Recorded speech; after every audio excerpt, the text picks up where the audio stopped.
Bonjour à tous, c'est Sylvain de ImoFuel. Dans cette vidéo, nous allons voir comment réussir à investir dans des bonnes conditions pendant des crises inflationnistes comme nous sommes en train de vivre actuellement. Nous allons aborder un sujet qui préoccupe de nombreuses personnes désireuses d'investir actuellement.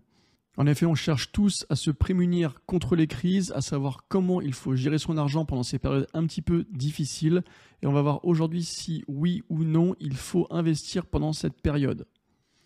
Certains d'entre vous veulent quitter leur travail ou avoir une retraite complémentaire ou simplement un petit complément de salaire. Nous allons donc explorer comment l'investissement peut vous aider à atteindre vos objectifs économiques. Si vous êtes en train de regarder ces vidéos, c'est peut-être parce que vous vous sentez prisonnier de cette prison qu'on appelle le métro boulot dodo. On est un petit peu tous dans ce cas-là, on a tous envie de s'en sortir. Cependant, on a un petit peu tous l'impression que les opportunités sont limitées, que les portes sont fermées pour ceux qui ne font pas partie d'un certain petit monde, qui n'ont pas les bonnes connexions, qui n'ont pas fait les bonnes études. Ce que je veux donc qu'on voit dans cette vidéo, c'est comment l'investissement immobilier peut nous aider à sortir de cette petite prison dorée que nous avons tous les jours et vous permettre d'être financièrement indépendant. Le sujet qu'on aborde aujourd'hui, c'est donc est-ce qu'il faut acheter un bien immobilier pendant la crise inflationniste que nous sommes en train de traverser? Cette question est cruciale. Pourquoi? Parce que actuellement, les prix des logements commencent à varier et on voit que ces différentes crises ont des impacts très significatifs sur le prix de la pierre. Et quand on discute avec son entourage, on a toujours deux sons de cloche. On a ceux qui vous disent que l'inflation c'est génial parce que ça va permettre aux biens d'augmenter avec l'inflation. Et d'autres qui vous disent que c'est le pire moment pour investir parce que les taux d'intérêt sont hauts et que les risques pour les locataires sont hauts également. Alors, qui faut-il croire? On va voir ça tout de suite. Donc tout d'abord, l'inflation, qu'est-ce que c'est? Donc l'inflation, c'est une hausse généralisée du prix des biens et de production ainsi que du coût de la vie en général. Ça signifie quoi? Ça signifie que la monnaie, l'argent que vous avez à disposition, perd de sa valeur au fur et à mesure du temps. Vous avez toujours le même argent qu'avant, mais vous pouvez acheter moins de choses. Et lorsque l'inflation devient hors de contrôle, il peut y avoir un effondrement de l'économie, notamment dû dans le fait que les gens n'ont plus confiance en rien, ni dans les biens, ni dans les institutions, ni même dans leur propre argent sous leur matelas. Et l'immobilier, c'est souvent la plus grosse dépense des ménages, c'est le plus gros patrimoine que les gens ont, et on va voir que ça change énormément durant les crises. Juste pour vous donner une idée, quelques chiffres à retenir pour l'immobilier de 1970 à 2021. Durant cette période, les prix de l'immobilier en valeur réelle ont été multipliés par plus de 4. Et cela à Paris, mais également dans toutes les grandes villes de France. Un autre chiffre parlant et un petit peu plus jeune, de 1999 à 2018, les prix de l'immobilier ont pris en moyenne 153%, d'après l'indice des notaires et de l'INSEE. Pendant ce temps-là, l'indice des prix à la consommation a augmenté de 32%. C'est 5 fois moins. Enfin, durant cette période, l'indice 440 n'a augmenté que de 14%. On le voit, l'immobilier est donc bien une valeur refuge, et ce, malgré les diverses crises qu'il y a pu y avoir, entre les chocs pétroliers de 70, entre la crise japonaise de 98, la crise des subprimes de 2008, la crise du Covid de 2020-2021.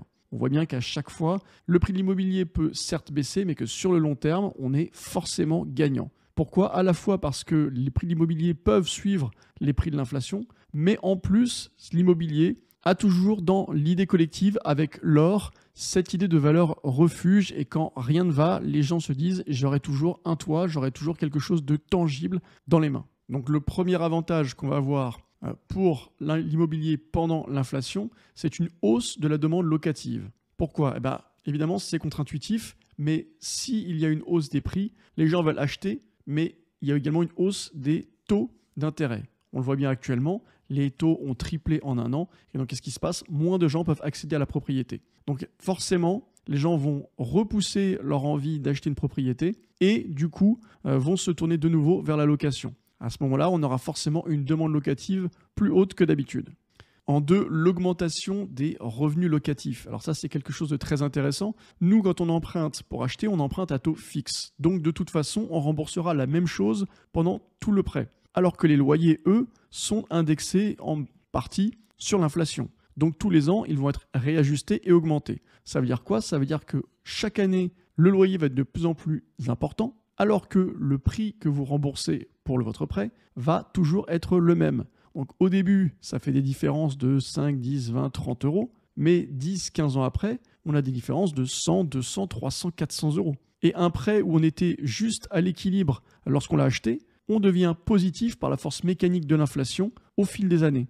Troisième avantage, la plus-value à la revente. Alors, sur le court terme, l'inflation forcément fait un petit peu baisser les prix de l'immobilier lorsqu'elle débute. Pourquoi ? Parce que les taux d'intérêt augmentent et forcément, pour que les gens puissent acheter, ils ne peuvent pas acheter avec des taux plus élevés et avec des prix tout en haut. Donc, qu'est-ce qui se passe, surtout actuellement ? On commence à avoir une petite baisse des prix. Au début, une stabilisation, puis une baisse des prix. Mais ça, c'est uniquement temporaire.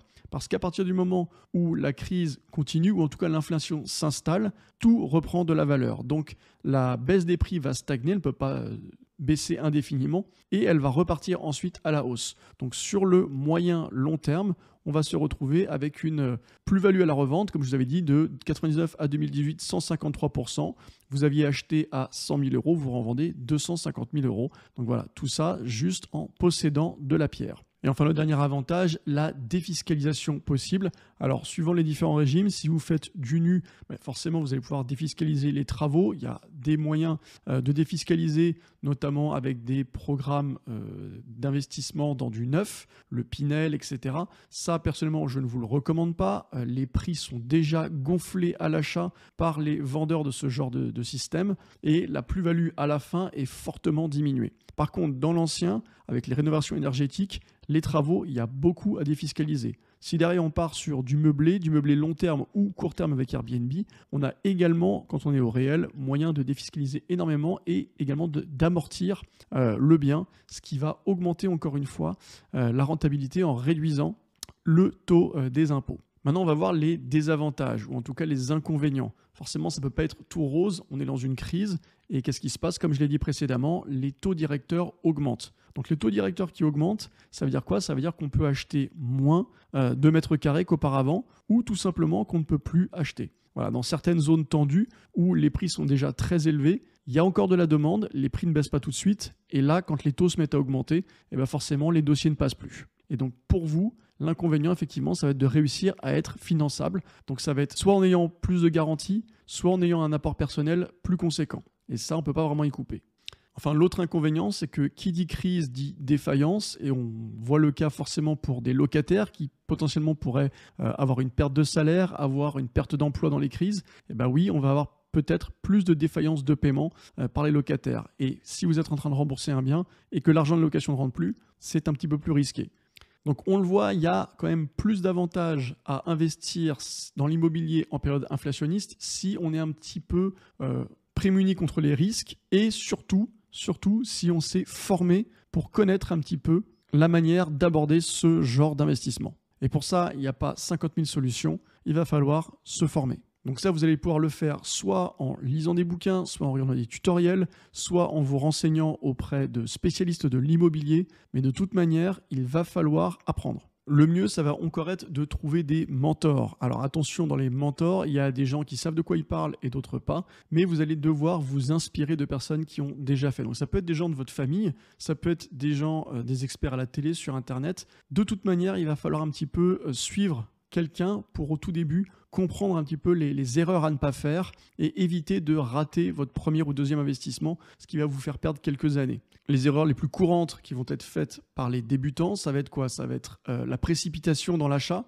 ne pas acheter au bon endroit, ne pas acheter le bon bien, ne pas acheter le bon emplacement, mais également sous-estimer les coûts d'entretien, les coûts d'achat, les coûts de travaux, ou encore ne pas tenir compte de la fiscalité. Beaucoup de gens ont des projets qui sont sur le papier rentables et qui se retrouvent en négatif une fois que les impôts sont passés par là. En conclusion, faut-il acheter un bien pendant la crise inflationniste ?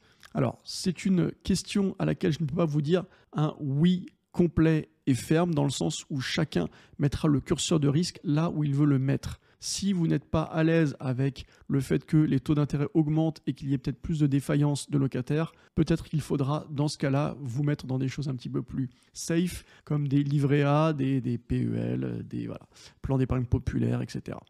Maintenant, sur le long terme, on l'a vu, sur 10 ans, 15 ans, 20 ans plus, et c'est ça que je vous conseille de faire lorsque vous achetez de l'immobilier, ça n'est pas de la spéculation, vous êtes sur le long terme, eh bien oui, c'est rentable, il faut acheter même en période inflationniste, vous serez gagnant. Enfin, si vous avez comme objectif, comme moi, de quitter votre travail ou augmenter vos revenus, ou encore simplement d'avoir une retraite paisible et passive, eh bien, vous n'avez pas le choix. Il va falloir à un moment donné se retrousser les manches, apprendre et se lancer.